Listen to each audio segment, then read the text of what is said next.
Good evening, I am Amadin Ogbewe. Now tonight we'll be talking about FCT legislation and the persons vying for the positions come 2023. The FCT has 3 representatives, that is 2 House of Rep members and 1 senator representing the whole region, that is the Federal Capital Territory, Abuja.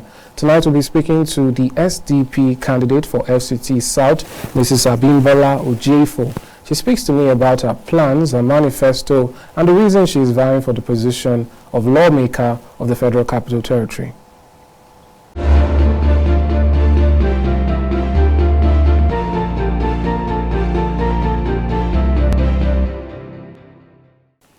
All right, Mrs. Abimbola Ojeifo, good evening and welcome to Talk Talk. Good evening, and how are you? I'm good, man.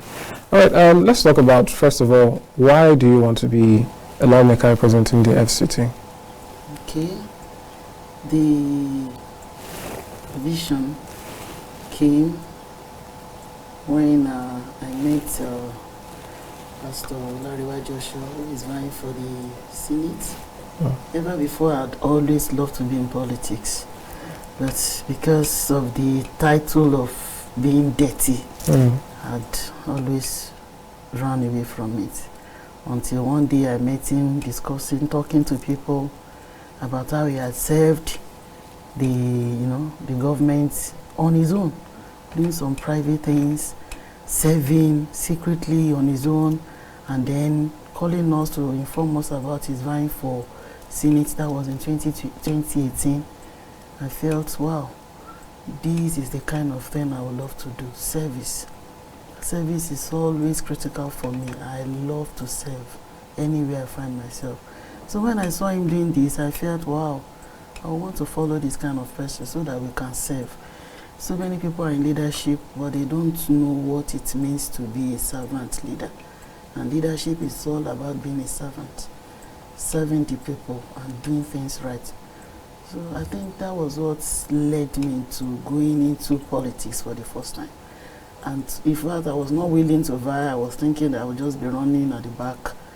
But opportunity came and I was called upon that time, that 2018, to run for councillor in my ward.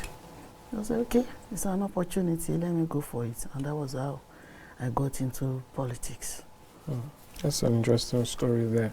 All right, let's talk about your background. People are always concerned with issues or the lawmakers or representatives or anything concerning the FCT, because generally people tend to see it as no man's land, but then we also have issues with the original inhabitants and so on. So what can you tell us about your background really for the people who are wondering if perhaps, you're not someone who's just coming in and trying to take advantage of, the fact that people do refer to this region as no man's land. What would I say ownership or sense of belonging do you claim with the FCT? Okay. Like you have said, not saying that it's a no man's land, but it's for everybody. FCT was created for everybody, whether you are an original indigene or you are just coming in from everywhere, all parts of the nation. So I think number one, it isn't about being an indigene as an original indigene. And then coming to look at it, when I vied the other time in 2018, in my ward, we have 42 villages. And I went around all the 42 villages. The development was nothing to write home about.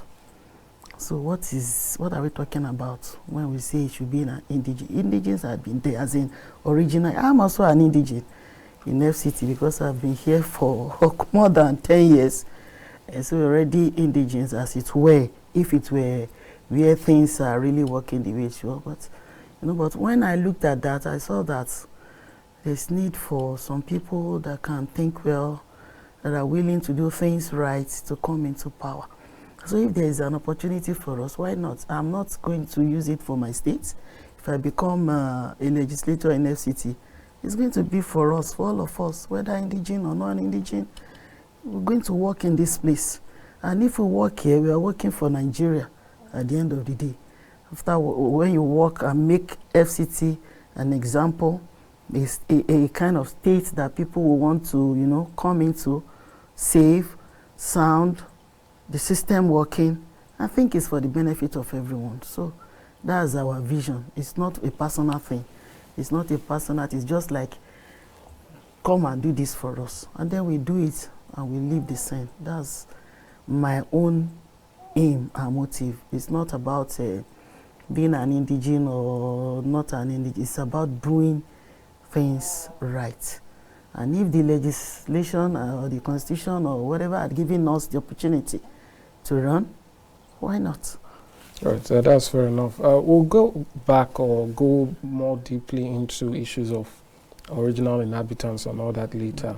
Okay. But for now, you're running, like you say, you're a bit to an extent new to politics, even though you said since 2018, if I remember correctly. So that's but you're going up against established, you know, parties who have huge structures and all that.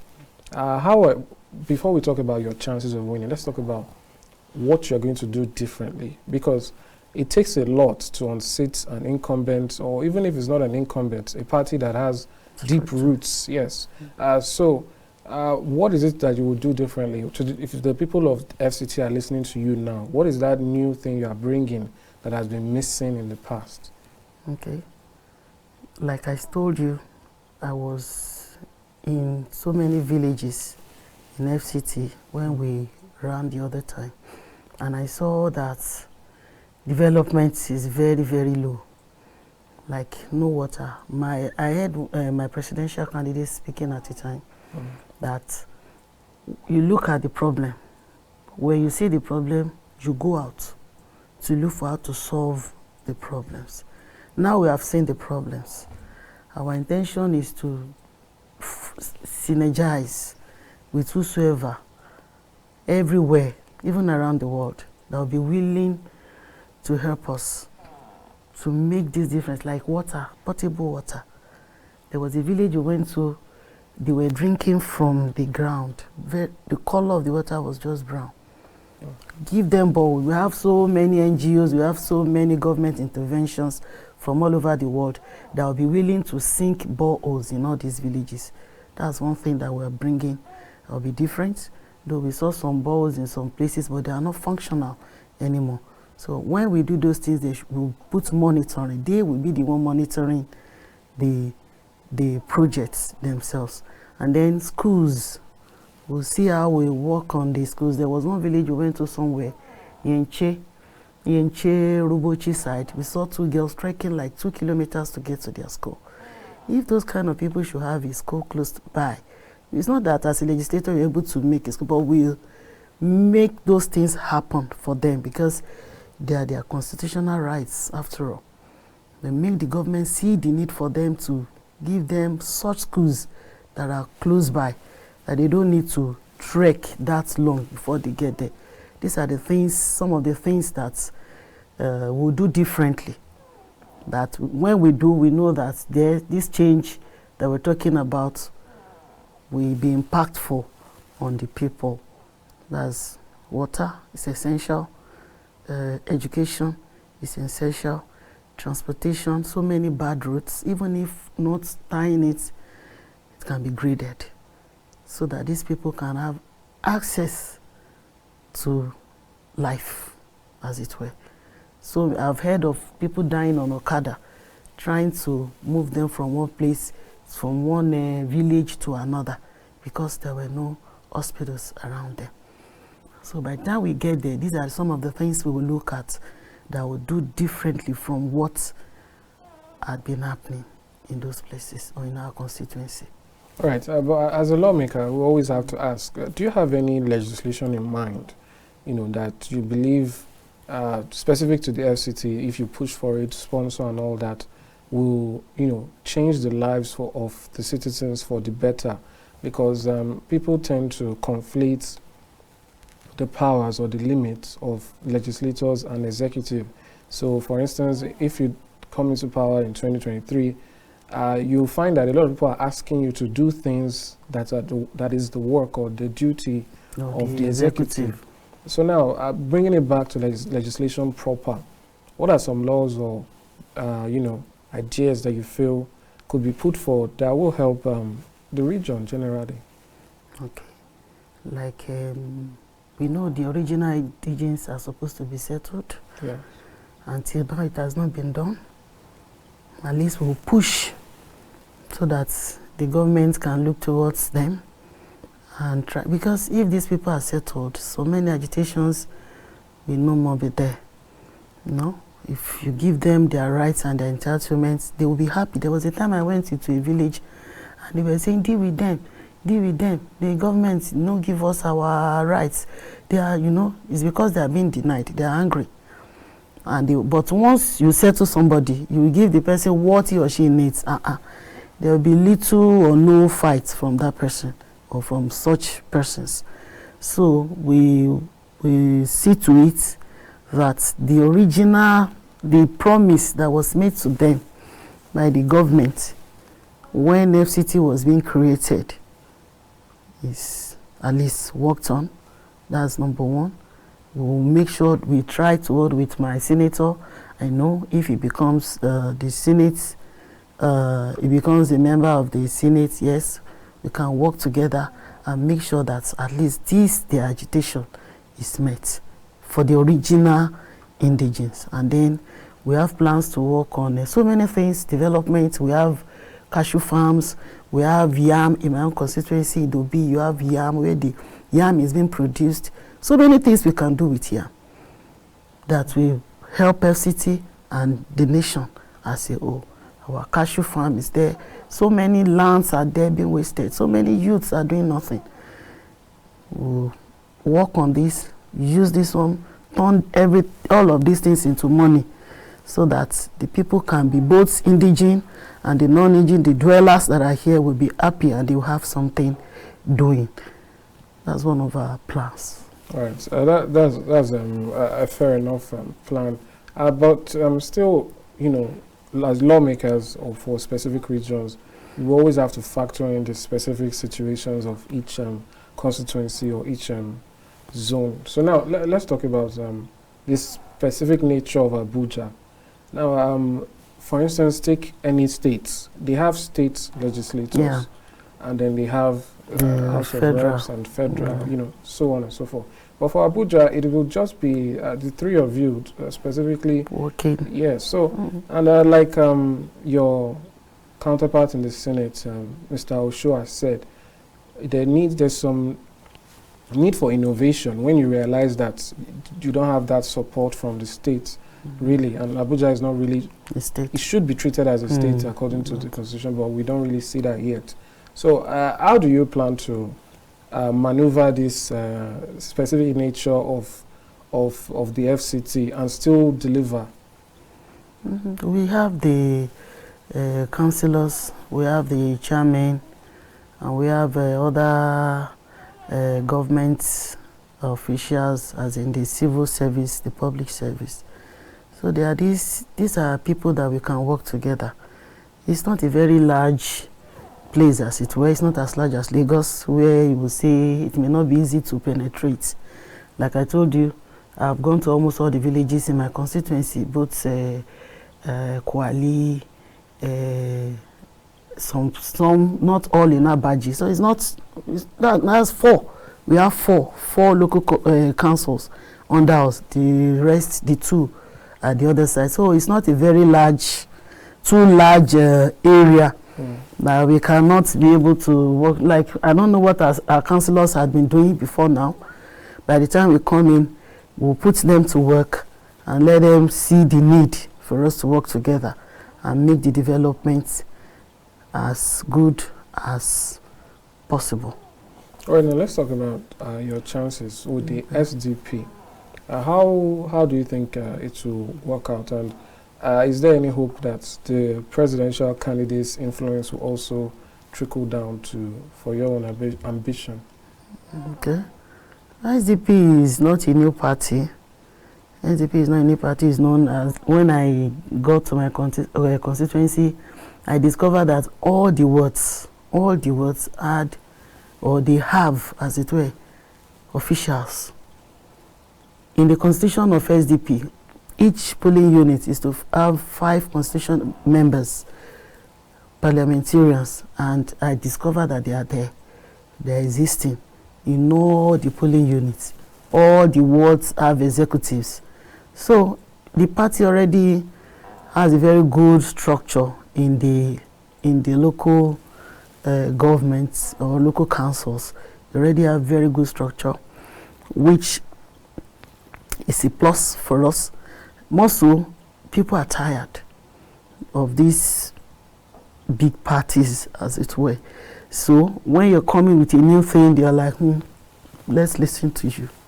I visited some persons and they were like, we are tired of these parties, we are tired of them. So that tiredness is an opportunity for us to really, and also that our party is not a new party. It's not like when we ran, when you're under a very new party that's just starting.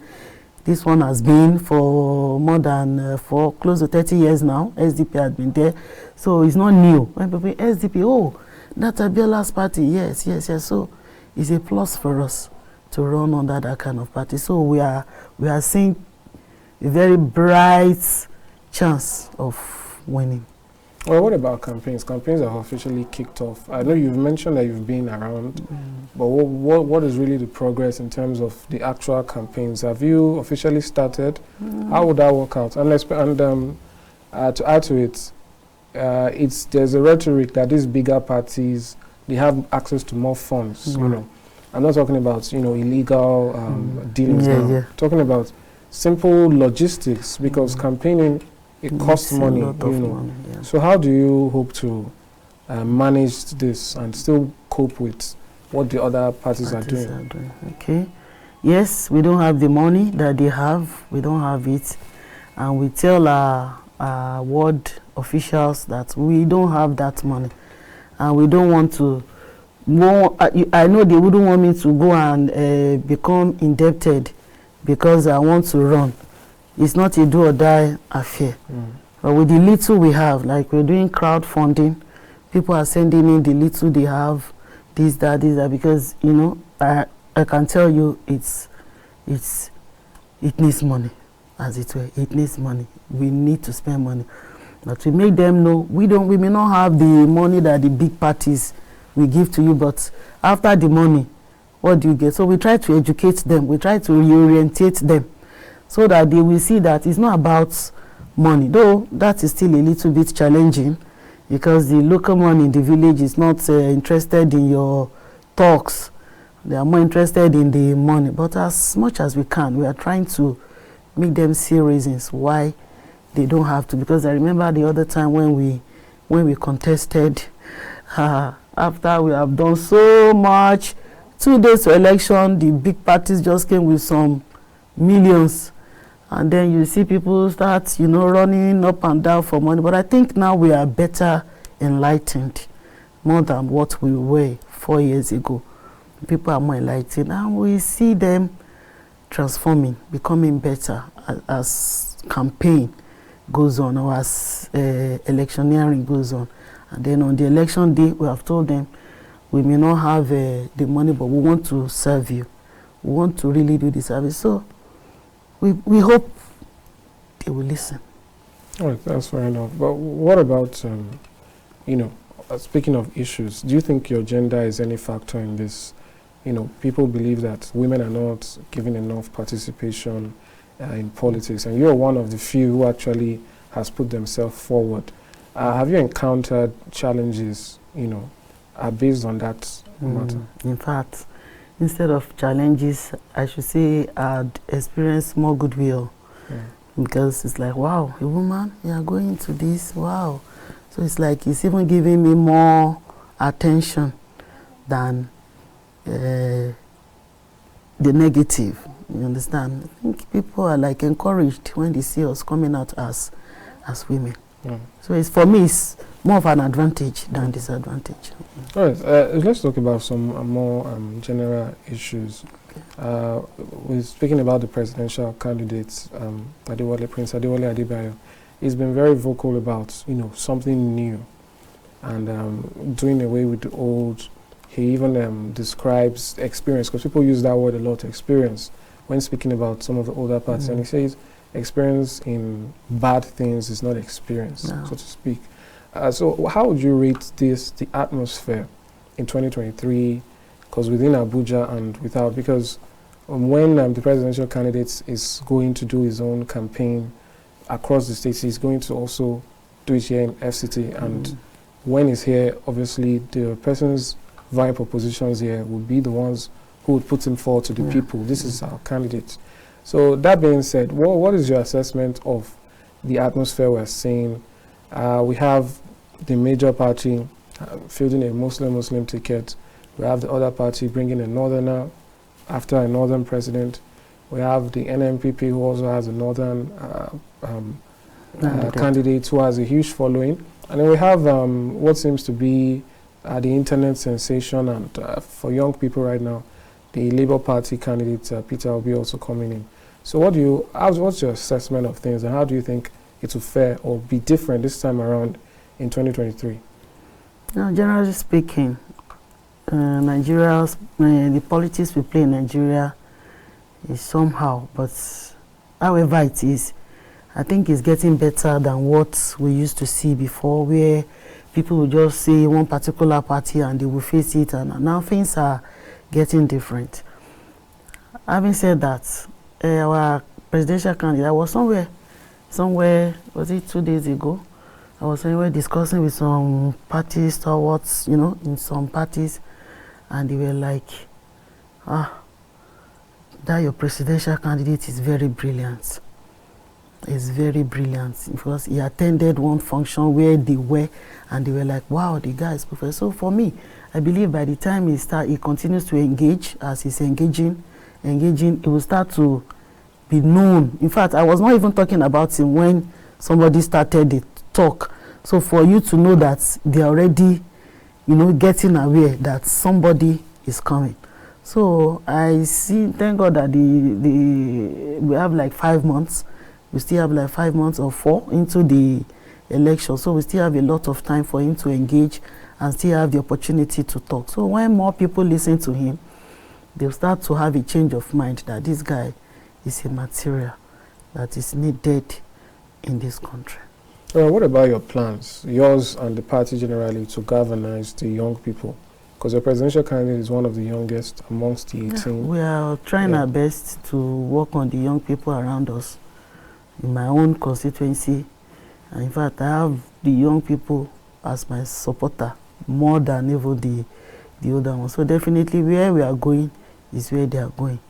So we already, in fact, had collected these flyers and posters, and in fact, he has given us some materials that very soon we'll start distributing within our constituency to show that yes, somebody is coming in. So he's doing well. He's doing well, and we hope to sell him more to the people, which we're already doing, and we'll still do more to the people. All right. You already highlighted some issues. I don't know if you can go into a bit more details. Across your consultations and your movement from within your constituency, what really are the issues, especially those that might be specific to the FCT that you've seen? Because when you say that the young people are behind you, I wonder what are the issues they also have that you have in mind to fix? What we have, the issue of unemployment is very serious, and insecurity. We were discussing somewhere, and I told them that insecurity is there because people are not engaged. These young people, they have the brain to do something, and when you are not using them to do the right things, they will definitely do wrong things. So we want to engage them. We want to, in fact, we have some trainings that we want to do, which we have even started. We are trying to set up a movement so that we continue to train these young people. We want to train them in entrepreneurship, train them in employability skills, things that are needed in the marketplace. We have already started that, and they're enjoying it. We want to do more of that. When we come in, we will do those things so that they will, their eyes will be opened their mind will be opened. Their minds will be opened to see that, oh, so there are possibilities in this country. There are possibilities even within your locality. There are so many possibilities. So those kind of things are what we are bringing on the table. We engage so many organizations that will do training, empowerment. The empowerment I'm talking about now is not just empowerment, teaching them how to make soup or make bag, or the empowerment that will open up their minds, open up their brains, that will make them to see possibilities around them. So when young people see this kind of thing, there is no way they will not want to follow. And when they follow, before you know it, all this joblessness, walking about aimlessly, doing one thing or the other that are not convenient, you see them channeling their mind into what is right, doing things, working well, making money for themselves. So those are the kind of things we are bringing in. Engaging NGOs that will help us in making them get. We have so many of them that we know that I work with them. So we already have them waiting that as soon as we come in, we'll start doing all these things. And one thing I didn't tell you again is for me, one of my manifesto is we'll be coming back to the people at least every three months to ask them to talk to the town hall. Yes, very accessible. I told them so. I said I will give my number to you all. Somebody said, when you go there now, you start hearing Kowale, that's your number. I said, well, give me a trial. When we get there, that is where you can say yes or no to what I am saying. We want to be very, very accessible. We'll hold town hall meetings, tell us what we are not doing well. Tell us what we have done. Tell us where we need to go back to the drawing table and do better things or more things. So we will do that. When you engage the people, you make them, you're responsible to them, and you make them feel you're accountable too. And they ask you questions, they tell you, oh, you have not done this, you have not done that. We'll go back. And the one we cannot do, we tell you we cannot do this. The one we can do, we make sure we fulfill. And then we want to get your feedback all the time. So we'll be coming back to listen to the people and to make them talk to us. Well, how do you convince them, that you can do it if you've not done it before? That's usually an issue that people worry about for persons who are new to the position. And they say, you've not had this position before. So how do you...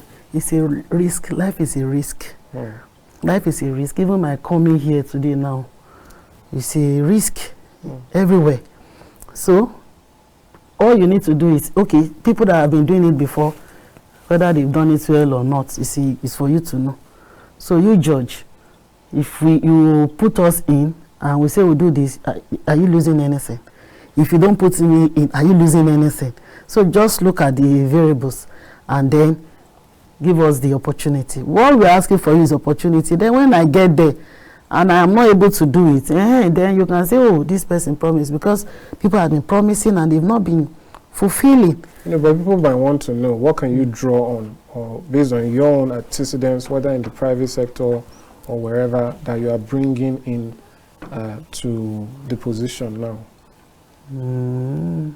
I've been doing business in my place, at least for a long time, and then on one platform that I belong to, young people gathered, they gather themselves, they part of them. And I saw some people talking that the woman is of good character. That one, I was like, I don't even know this person talking. How do you, if I was not asking somebody, what is good character? How do you measure good character? What do they mean? So you know, say, you don't know that people are watching you. People know you, they know us. Because these people talking, I don't know them.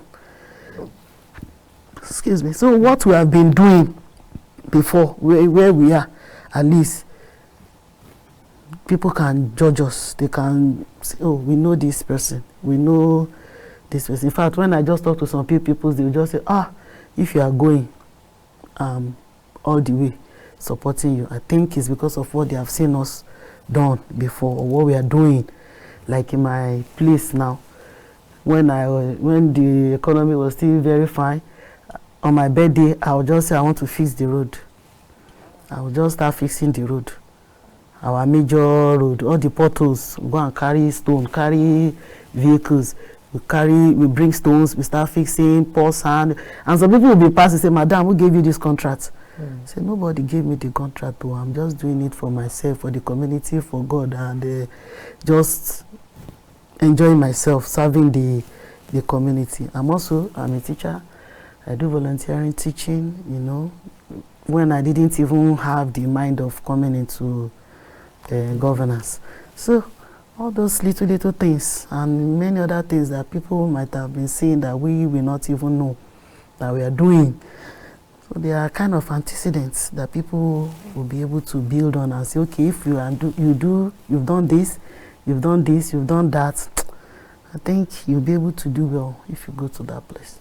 So. All right, thank you very much, Mrs. Abimbola Ojeifo, for coming and for giving us your thoughts, your manifesto, and your plans for FCT should you emerge. Thanks for coming. Thank you. Thank you very much. Thank you very much.